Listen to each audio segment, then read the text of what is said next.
With the 2020 reboot of the Boondocks, that means that the Freemans' outrageous adventures are set to return to the small screen.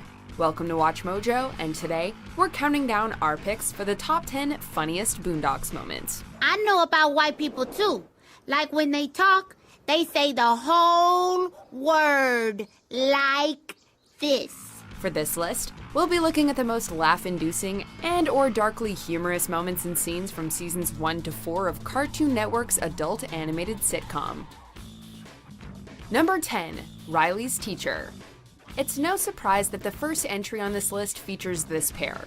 In Season 2's The S Word, the Freemans sue Riley's third-grade teacher, Mr. Pedo, for using this slur against Riley. It's a derogatory racial remark that has divided people for many years. And a J. Edgar Hoover elementary teacher has now been suspended over calling a student the N-word. Mr. Pedo explains that his foul-mouthed student's language is so heavily littered with the slur that he's stopped noticing it entirely, as it has crept into his inner voice. I'm telling you, my inside voice didn't talk like that before he got in my class. He depicts Riley's use of the word as being so ubiquitous that when he heard Riley ask about borrowing a fry, Mr. Pedo's inside voice had the reflex to respond in kind instead of being offended by the contemptuous term.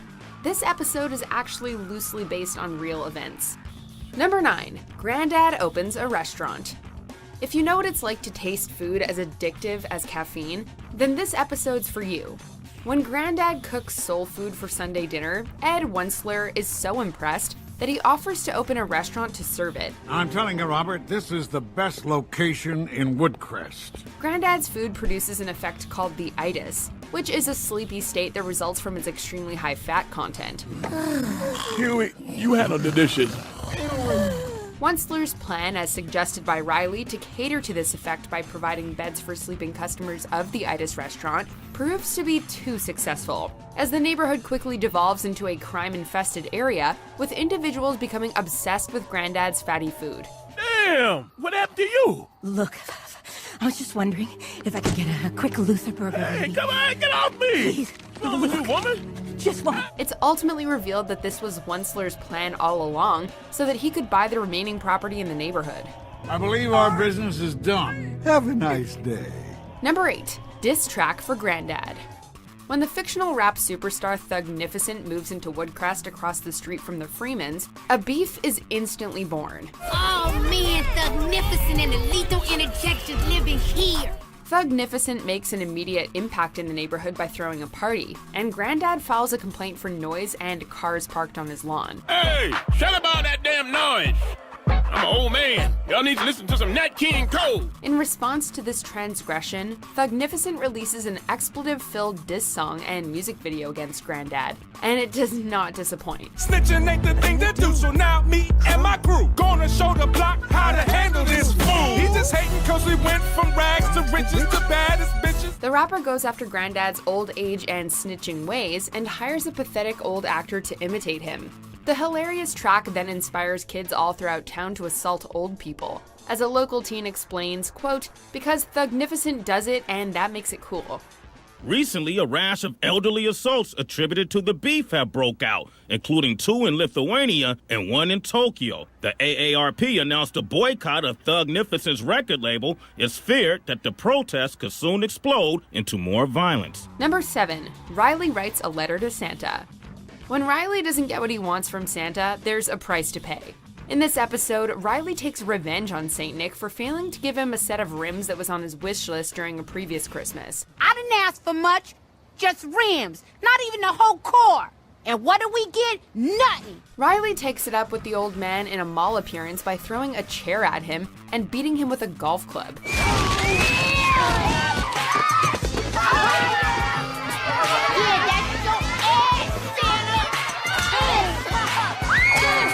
He then proceeds to threaten Santa in writing, giving us a hilarious insight into Riley's creative process and making sure to get the point across with a few choice words. I'm coming for that ass again until you pay what you owe.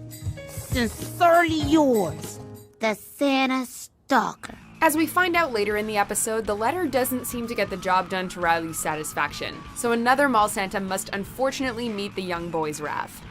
Number 6. American Compassion.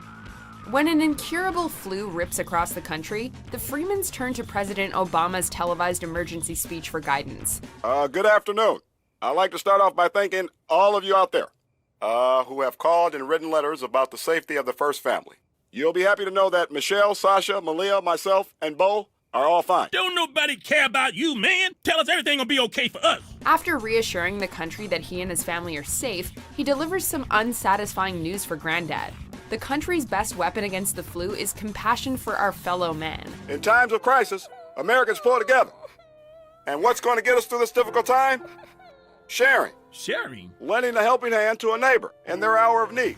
Granddad's panicked anger reveals his absolute distrust and hatred for others as he loudly yells in front of his grandchildren.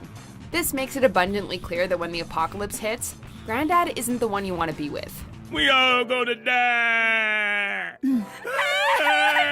Number 5. Uncle Ruckus performs an exorcism. If you thought Reverend Father Uncle Ruckus would be any less racist than just the plain old Uncle Ruckus, you are in for a surprise. Tom Dubois gets possessed by the ghost of the old man Stinkmeaner, who has returned to seek revenge on Granddad for killing him in a previous episode. We could all be reading a book right now. Once Stinkmeaner attacks, the Freemans need to use everything they've got to subdue him and tie him to a bed. Unable to rid the spirit themselves, they enlist Reverend Father Uncle Ruckus to perform an exorcism, and it goes exactly as you'd expect. May white God bless you, Robert. I came as fast as I could. Ruckus makes the family beat the possessed man with various racially charged items, like job applications, as they scream profanities throughout. Get your black ass out of here! Yeah. Keep it going, you black cricket. Number 4. What Granddad does to Stinkmeaner. Before Stinkmeaner went to hell, he caused hell on Earth. In Season 1's Granddad's Fight, we're introduced to the concept of the N-word moment, defined by Huey as a moment in which ignorance overwhelms the mind of an otherwise logical black male, Causing him to act in an illogical, self-destructive manner. This is exactly what happens between Granddad and Stinkmeaner, who spend the episode preparing for a rematch of a parking lot scuffle in which Stinkmeaner beats up Granddad with his martial arts skills.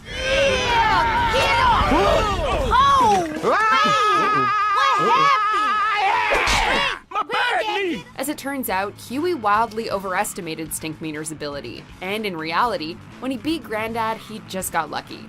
Unfortunately, Huey discovers this too late, and the blind man soon meets his demise. Dang, Granddad, you didn't have to kill him.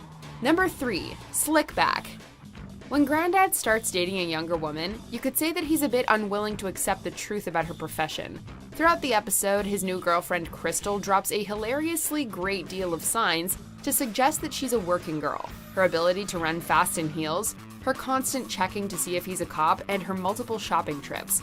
Robert's denial persists and eventually culminates in a scene in which he meets a man in a purple suit who insists on being referred to as a pimp named Slickback. Now hold up, Slickback. No, that's a pimp named Slickback. That's what I said, Slickback. No, it's a pimp named Slickback, like a Tribe Called Quest. You say the whole thing. Even after this meeting, Granddad incredulously asks if she really is causing both the kids and Crystal to interrupt him by screaming the very obvious answer at him. Yes! Talk about rose-colored glasses. Number 2. Being interviewed by Werner Herzog. When filmmaker Werner Herzog tracks down Huey to interview him about Obama's inevitable victory in the 2008 elections, hilarity ensues. While people like Granddad are supporting the president without having any understanding of what he actually stands for, I'm voting for Obama because he's gonna lower my taxes. Actually, he has promised to raise taxes at your income level. Huh?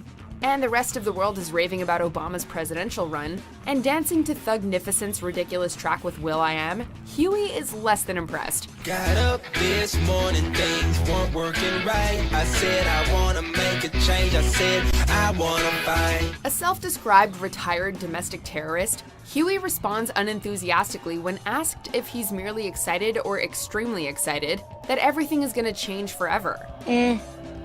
Herzog goes on to describe violently ending his own life in response to his subject's bleak outlook, and cites an old saying from his native Bavaria about depressing kids like Huey. In Bavaria we have a saying, der Junge ist ja total bedient. It means this is the most depressing kid I've ever met in my life.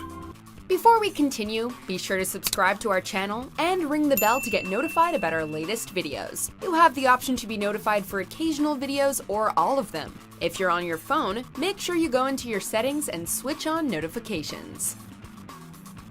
Number 1. Huey lays it down.